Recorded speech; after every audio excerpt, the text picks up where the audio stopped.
ሀይ እንዴት ናቸው? አንድ ፊልም ለመስራት በግምት ምን ያህል ሰዓት የሚወስድብኝ ይመስላችኋል? ትክክለኛውን ሰዓት ግምት ያወቀው ሰው ሽልማት አለው። የሚገርማችሁ ነገር እንደዚህም እየደከመኝ ዛሬ ሌላ አሪፍ ያልኩትን ፊልም ይዤላችሁ መጥቻለሁ። ሰብስክራይብ ካላደረጋችሁ ሰብስክራይብ ያደረጋችሁ ቤተሰብኑን አሪፍና ጥሩ የሚባሉ ፊልሞችን ነው የምሰራው። ዛሬ ይዤላችሁ የመጣሁት ፊልም በ2015 ለእይታ የቀረበ ሲሆን የፊልሙ ርዕስ ፎከስ ይሰኛል። ፊልሙ በጣም በብዙዎች የተወደደ ፊልም ነው። ወደ ፊልሙ ታሪክ ስንሄድ ፊልሙ ሲጀምር ስታዲየም ውስጥ ገብተው ጨዋታ የሚመለከቱ ሁለት ፍቅረኛሞችን ያስተዋውቀናል። እነዚህ ፍቅረኛሞች ኒኪና ጄስ ይባላሉ። ኒኪ ትኩረቱ ደጋፊዎቹ ላይ ነው እንጂ ጨዋታው ላይ አልነበረም። ከዛም አንድ ቆንጅዬ ሴት ሽንቷን ለመሽናት ከተቀመጠችበት ስትነሳ ምን ያህል ወንዶች ዞሮ የሚመለከቷት ይመስልሻል ብሎ ከፍቅረኛው ጋር ያስይዛሉ። ኒኪ ማስያዝ የፈለገው ከፍቅረኛው ጋር ነበረ፣ ግን እነሱ አቅራቢያ የተቀመጠ ሊ የተባለ ሰው እነሱ የሚጫወቱት ጨዋታ ላይ መግባት ፈልጎ እሱም ማስያዝ ይፈልጋል። እና የተካበደ ገንዘብ አልነበረም። $10 አስያዙና ምን ያህል ሰው ዞሮ እንደሚያያት ይገምታሉ። የሚገርመው ነገር ልጅቷን 7 ሰዎች ነበረ ዞሮ ቂጧን የተመለከቱት። የስ ነበረች ቀረብ ያለውን ቁጥር የገመተችው። እናም ይህንን ጨዋታ እሷ ታሸንፋለች። ሊ ምንም ሳያቅማማ $10 ይሰጣትና አሁን ደግሞ በሌላ ነገር እናስይዝ ይላቸዋል። አሁን ደግሞ ያስያዙት ከተጫዋቾች ውስጥ ጥፋት አጥፍቶ የሚቀጣው ማን ነው የሚለውን ነበር።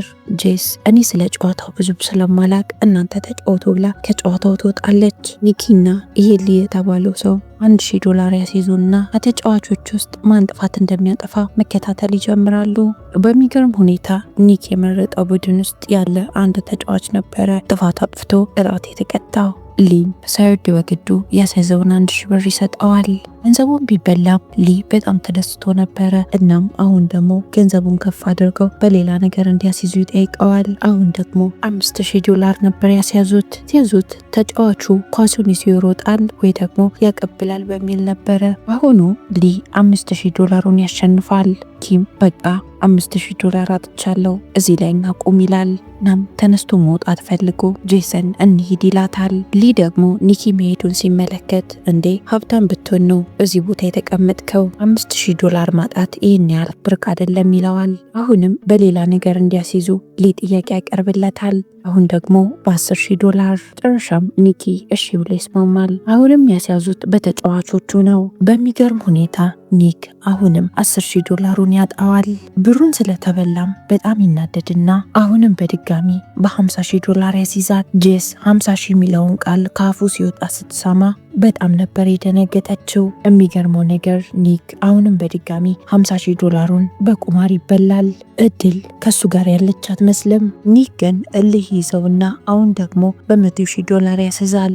ሊ የእውነት ያንን የሚያህል ገንዘብ አለ ብሎ ያሾፍበታል። ኒክም $100,000 በካሽ ወዲያው ነበር ያመጣለት። ይህንን ሲያይ ሊ በጣም ተደስቶ እሱም $100,000 አውጥቶ ያስይዛል። በሚያሳዝን ሁኔታ ኒኪ አሁንም በድጋሚ $100,000 ይበላል። እንዴት አድርጎ ከዚያ አጣብቂኝ ውስጥ መውጣት እንዳለበት ግራ ገብቶታል። ጄስ ጥለን እንሂድ እያለች ከስር መጨቃጨቋን አላቆመችም።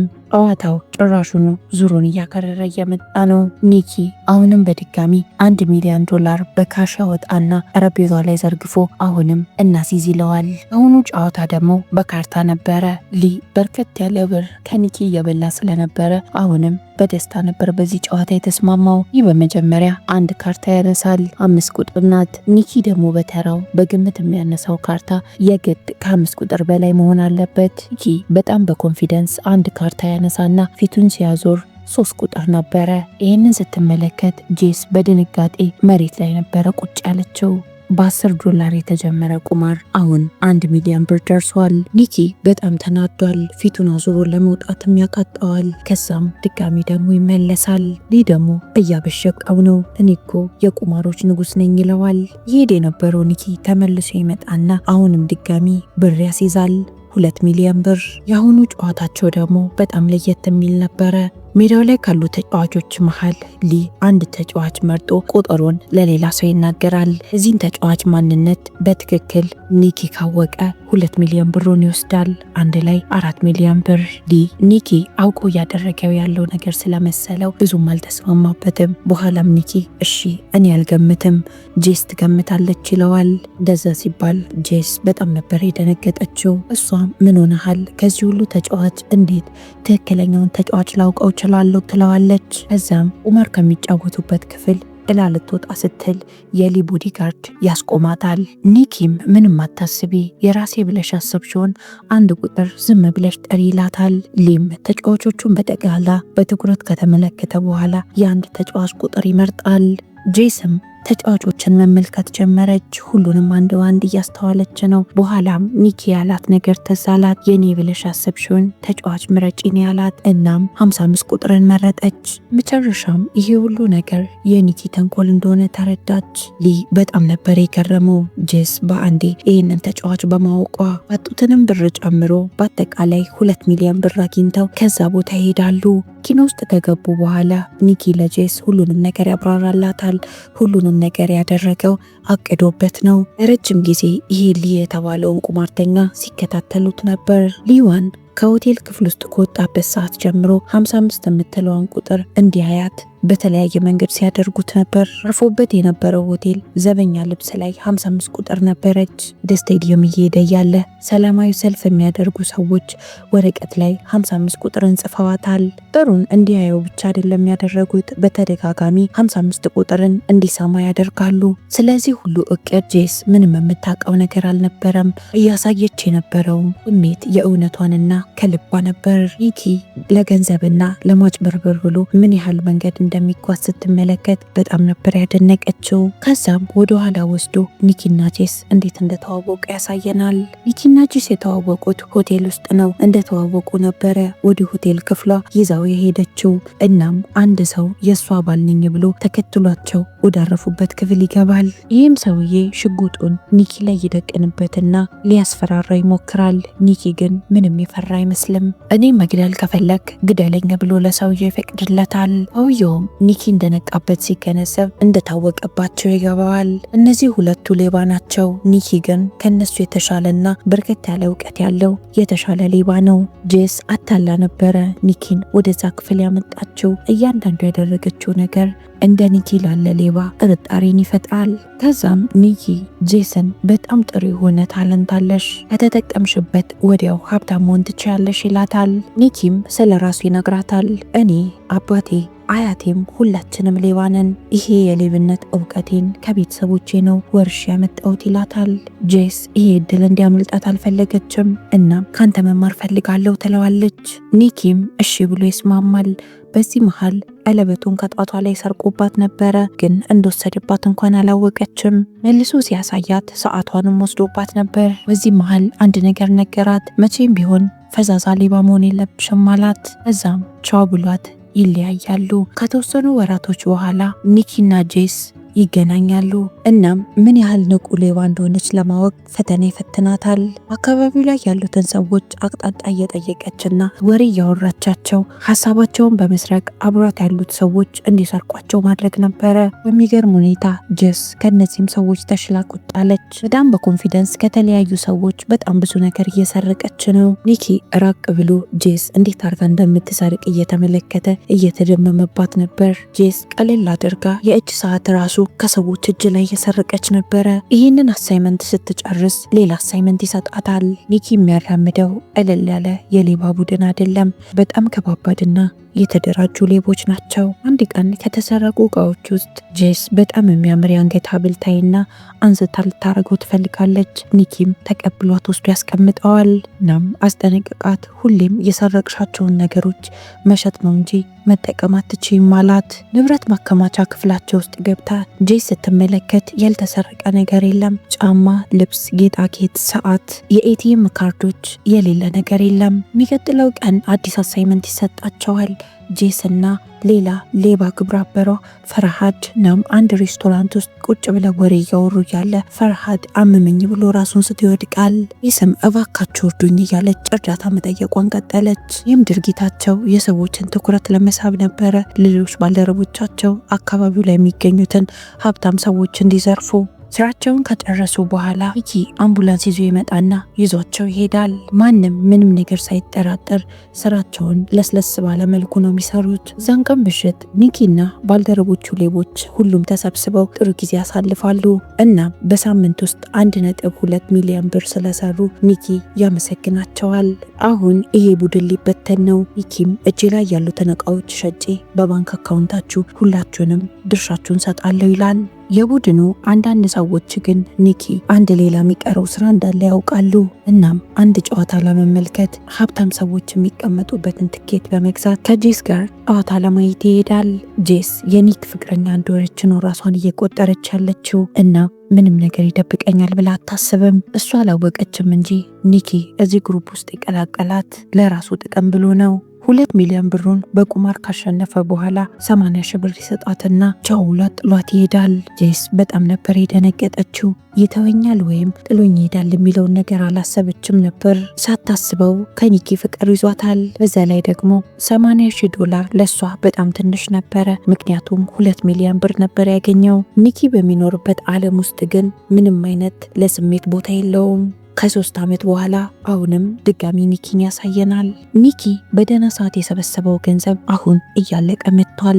በዚህ ሰዓት ነው ኒኪ ጆርጅ የተባለ ሰው የተዋወቀው። ጆርጅ የራሱ የሆነ የውድድር መኪናዎች አሉት። ጆርጅ አሁን ኒኪን ለመቅጠር ፈልጓል። ኒኪ የጆርጅ የመኪናዎቹ ኢንጂነር እንዲሆን እንዲያስመስልና እንዲጣሉ ነው ፕላኑ። ከዛም መጠላታችንን ሲያዩ ሌላ የውድድር መኪና ባለቤቶች ወደ አንተ ሲመጡ አንተ የውሸት መረጃ ትሰጣቸዋለህ አለው። ለዚህም ስራው ኒኪ 1 ሚሊዮን ዩሮ እንደሚከፈለው ይነገረዋል። ኒኪ ይሄ እኮ በጣም ቀላል ስራ ነው፣ አይኔን ጨፍኜ ሰራዋለሁ ይላል። የጆርጅ የቅርብ ሰው ግን ኒኪን አላምነውም እና ያስጠነቅቀዋል። አንድ የተሳሳተ ነገር ብታደርግ እገልሃለሁ አለው። ኒኪም የውድድር መኪና ባለቤቶች ያዘጋጁት ፕሮግራም ላይ ይገኛል። በዚህ ፕሮግራም ላይ ነው ከጆርጅ ጋር ለመጣላት ፕሮግራም የያዙት። እቅዳቸው ግን እንዳሰቡት አልሆነም ነበረ። ከየት መጣች ሳይባል ጄስ እዛ ፕሮግራም ላይ ትገኛለች። ቀጥታ ሄዳ ነበረ ጆርጅን የሳመችው። ይህንን ሲመለከት ኒኪ በጣም ነበር የተናደደው። ጄስን እንደዛ አድርጎ ጥሏት ከሄደ በኋላ ድጋሚ አይቷት አያውቅም። አሁን ደግሞ ከሌላ ሰው ጋር ነች። ይባስ ብሎ ደግሞ ኒኪን ከቀጠረው ሰው ጋር። ጄስም ጠጋትንና ኒኪን ሰላም ትለዋለች። እናም እኔ እኮ ሌብነቴን አቆሚያለሁ አለችው። እናም ከ3 ዓመት በፊት ለተፈጠሩት ነገሮች በጠቅላላ ይቅር እንዳለችውም ነገረችው። በዛ ላይ ደግሞ ጆርጅ ስለኔና ስላንተ ግንኙነት ስለማያውቅ ነገሮች እንደዚህ እንዲቀጥሉ ነው የምፈልገው ትላለች። ኒኪም በጣም ይናደድና ቮድካ ያዝና በአንዴ ነበር ጨለጥ ያደረገው። ይህ ምን እንዳናደደው ራሱ አያውቅም። በጣም ነበር የተናደደው። ሰዎች ፊት ከጆርጅ ጋር የሚያደርገውን ጥል ኒክ የምር በጣም ተናዶ ጆርጅን በቦክስ ይመታዋል። እውነትም የሌሎች ተወዳዳሪዎችን ትኩረት ነበር የሳበው ይህ ጥል። የሚቀጥለው ቀን ኒኪን አንድ የውድድር መኪና ባለቤት ይጠራውና ቤቱ ያናግረዋል። ኒኪም አቀም ያለ መረጃ አለኝ፣ አንተ ብቻ 3 ሚሊዮን ዶላር ክፈለኝ ይለዋል። ይህ ሰውዬ የብር ችግር የለበትም፣ ስለዚህም ምንም አላቅማማም፣ ለመደራደርም አላሰበም። ኒኪ ሌባ ግብረ አበሩን ፈርሃድን ወደ ጄስ ይልከዋል። እናም ከ3 ዓመት በፊት ጥሎሽ ስለሄደ ቂም አትያዥበት፣ መሄድ ስለነበረበት ነው ሄደው ይላታል። ፈርሃድም ኒኪ አሁንም ድረስ ይወድሻል ብሎ አንድ ሳጥን ይሰጣታል። እዚህ ሳጥን ውስጥ ጄስ ያኔ ከተሰረቁ እቃዎች ውስጥ የወደደችው የአንገት ሀብል ነበር ያለበት። ጄስ የአንገት ሀብሉን ስታይ እንደ አዲስ ነበር ልቧ የቀለጠው። ለፈርሃድ አሁንም ቢሆን ኒኪን አላምነውም ትላለች፣ ግን አይኗ የሚናገረው ሌላ ነበር። አሁንም ቢሆን ለኒኪ ጠለቅ ያለ ስሜት አላት። ኒኪ እንደተደራደረው ለዛ ሰውዬ መረጃውን ይሰጠዋል። ሰውየውም በሻንጣ 3 ሚሊዮን ዩሮ ይሰጠዋል። ይገርሙ ነገር ኒኪ ለሁሉም ተወዳዳሪዎች ተመሳሳይ መረጃ ሸጦላቸው ነበረ። ኒኪ የሰው እጅ በጨበጠ ቁጥር ሚሊዮኖችን እየተቀበለ ነው። ማንም ሰው ለሁሉም ቡድን ተመሳሳይ መረጃ እንደተሸጠለት ያወቀ የለም። ገንዘቡን ሁሉ ተቀብሎ ጨርሶ ነበረ ሀገሩን ለቆ እንደመጥፋት። ኒኪ ለጄስ መልእክት ይልክላታል። አሁኑኑ ፈጠን ብለሽ ከመጣሽ አብረን እንጠፋለን ይላታል። እዛም ቁጭ ብሎ ለተወሰነ ሰዓታት ጠበቃት፣ ግን አልመጣችም። በመጨረሻም ጥራት ለመሄድ ሲነሳ መጣች፣ ግን በጣም አርፍዳ ነበር የመጣችው። ሰዎች ኒኪን እየፈለጉት ነበር። ኒኪ ከጆርጅ ጋር የውሸት መረጃ ሊሸጥ ነበር የተስማማው። እሱ ግን ሲሸጥላቸው የከረመው ትክክለኛ መረጃ ነበር። ኒኪ ከጆርጅ የሚያገኘው $1 ሚሊዮን አላሳሰበውም። ከእያንዳንዱ ቡድን በሚሊዮኖች ነበር የተቀበለው። ኒኪና ጄስ ለማምለጥ ይሞክራሉ፣ ግን በጆርጅ ሰዎች ይወሰዱና ይታሰራሉ። ኒኪ ከቡድኖቹ የተቀበለውን ገንዘብ ጆርጅ ሲመለከት በጣም ነበር የተናደደው። ሁሉም በላይ ግራ ያጋባው ነገር ኒኪ እንዴት አድርጎ ትክክለኛ መረጃው እንዳገኘ ነው። እናም እውነቱን ለማወቅ ጄስን ያፍናታል። ይህንን ሲመለከት ኒኪ እጅ ይሰጣል። እውነቱን መናገር ጀመረ። ድጋሚ ተመልሶ ጄስ ህይወት ውስጥ በመግባት ፍቅራቸውን በማደስ የእውነተኛ መረጃው እንድታመጣለት አደረገ። ጄስ እንዳጭበረበራትና ለገንዘብ ብሎ ድጋሚ ከሷ ጋር እንደሆነ ስትረዳ በጣም ነበር የተናደደችው። የጆርጅ ሰዎች ይህንን ሲሰሙ በንዴት መሳቅ ጀመሩ። ጆርጅ እኔ እኮ ከጄስ ጋር የነበርኩት አብሬያት ጊዜ ማሳለፍ ፈልጌ ነው እንጂ እቺን ድሃ ማን ይፈልጋል ይላል። ጄስም እኔም አብሬክ የነበርኩት ውድ ሰዓቶችን ለመስረቅ ነው እንጂ አንተን ፈልጌ አይደለም አለችው። ኒኪ በዚህ ሰዓት በጣም ይደነግጣል። የጆርጅ ቦዲጋርድ ከመሬት ተነስቶ ሽጉጥ አውጥቶ ኒኪ ላይ ይተኩስበታል። ኒኪ ወዲያው ብዙ ደም ይፈሰው ጀመር። ጆርጅም በጠባቂው ይናደድበትና እኔ ሰው መግደል አልፈልግም፣ ገንዘብን ሁሌም ላገኘው እችላለሁ ይለዋል። ጄስ ያለማቆም ዝም ብላ እያለቀሰች ነበረ። በዚህ መሃል ነው የጆርጅ ጠባቂ የነበረው ሰው አታልቅሺ፣ እኔ የኒኪ ሰው ነኝ ይላታል። እንደእውነታው ከሆነ የጆርጅ ጠባቂ የነበረው ሰው የኒኪ አባት ነው። ኒኪም አይኑን ይገልጣል። ጆርጅ ገንዘቡንም መሰብሰብ አልፈለገም። ኒኪ የሞተ ስለመሰለው በገዳይነት መያዝ ስላልፈለገ ከአካባቢው ይሰወራል። ኒኪ አባቱና ጄስ አንድ ላይ በመሆን ይህ ሁሉ ገንዘብ ይዘው ይጠፋሉ።